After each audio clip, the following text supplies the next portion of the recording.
Você é contra o racismo? Pensa que é errado? E se eu te pedisse uma justificativa do porquê o racismo é errado? O que você me diria? Bora falar sobre isso?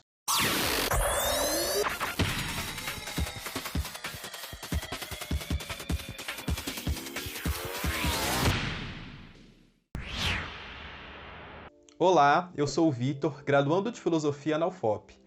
Antes de começar, peço já que você deixe o like e se inscreva no canal para perder nenhum vídeo. Bom, parece ser amplamente difundido no Brasil a ideia de que o racismo é errado. Tanto é que, quando um ato racista vai para a mídia, aparecem muito mais manifestações de repúdio do que as de apoio ao ato. Mas, se eu te pedisse uma justificativa do porquê você pensa que o racismo é errado, se é que você faz parte daqueles que pensam que realmente é errado, qual a justificativa que você me daria? Qual que é a prova que você poderia me apresentar para demonstrar que, de fato, ser racista é uma atitude imoral? Uma ideia que pode aparecer é a de que não é necessário apresentar uma justificativa para ser contra o racismo por ser óbvio que o racismo é errado. É amplamente partilhado socialmente e, inclusive, é crime cometer atos racistas.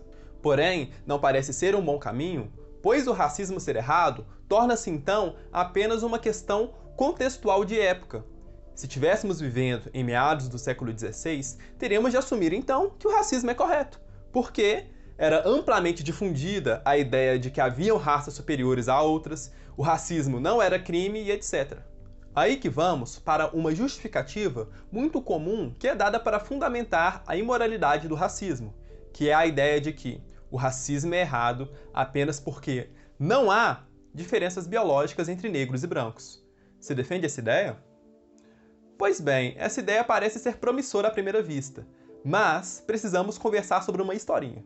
Em 1969, um cara chamado Arthur Jensen publicou um artigo em Harvard Educational Review intitulado O quanto podemos aumentar o QI e o desempenho escolar? Em uma das seções do artigo, foi discutido que os afro-americanos pontuavam menos do que os brancos, em média, nos testes de QI. E foi sugerido que essas diferenças se davam a fatores genéticos. Ou seja, os afro-americanos, em média, pontuavam menos que os brancos no teste de QI por questões genéticas. Não demorou muito para esse artigo ser amplamente divulgado na imprensa como sendo a prova de que haveriam bases científicas para o racismo, dado que haveriam diferenças biológicas entre negros e brancos, e mostrando ainda que os brancos seriam superiores aos negros em questões de inteligência. Há uma guerra tremenda hoje para tentar determinar qual que é a real causa disso. Alguns dirão que essas diferenças se dão puramente por fatores ambientais, ou seja, os brancos se sairiam melhores nos testes de inteligência porque tiveram melhor educação, foram mais bem alimentados, foram mais estimulados cognitivamente na infância em relação aos negros. E, portanto, se os negros tivessem tido as mesmas condições que os brancos, esse resultado seria equivalente. Porém, haverão outros que dirão que as diferenças ambientais são insuficientes para explicar essas diferenças nos testes. A população, vendo esse debate de fora, pode pensar que esses resultados são determinantes para dizermos se o racismo é ou não errado. Só há um probleminha nisso tudo. É que está totalmente equivocado.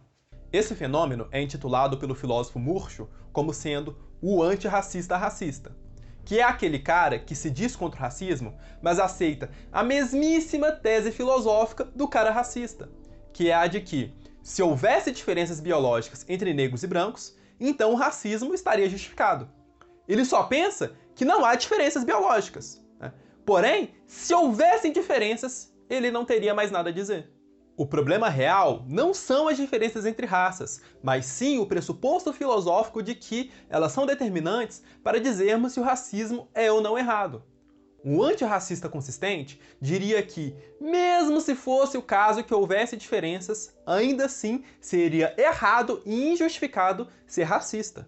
Uma maneira promissora de defender isso é se apoiando no princípio da igual consideração de interesses. Ele diz que, de um ponto de vista objetivo, meus interesses não contam mais do que os seus, nem do que o do seu vizinho e de mais ninguém.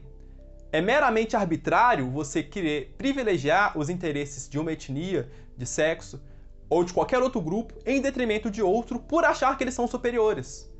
A real igualdade que existe é apenas a igualdade de interesses. Isso significa que a defesa da igualdade entre negros e brancos não diz respeito a uma igualdade de como eles são, mas sim sobre como deveriam ser tratados, por mais que possam haver diferenças. Eu não vou entrar em mais detalhes sobre esse princípio, pois o vídeo ficaria longo dados os pormenores que precisariam ser mencionados. Mas, se esse vídeo bater 400 likes, eu prometo gravar um outro mais aprofundado sobre esse assunto. Para quem quer ler sobre o tema, eu recomendo a 4ª edição do livro Ética Prática, do autor Peter Singer, no capítulo Diferenças Raciais e Igualdade Racial. Também recomendo o artigo O Antirracista Racista, do autor Desidério Murcho, que está no livro Todos os Sonhos do Mundo e Outros Ensaios. Bom, então ficamos por aqui. Peço a você que escreva aí nos comentários as objeções que vocês têm com relação às minhas ideias, elogios e sugestões para os próximos vídeos. Peço também que deixe o like, se inscreva no canal e ative o sininho das notificações para não perder os próximos vídeos. Então é isso, um abraço, valeu!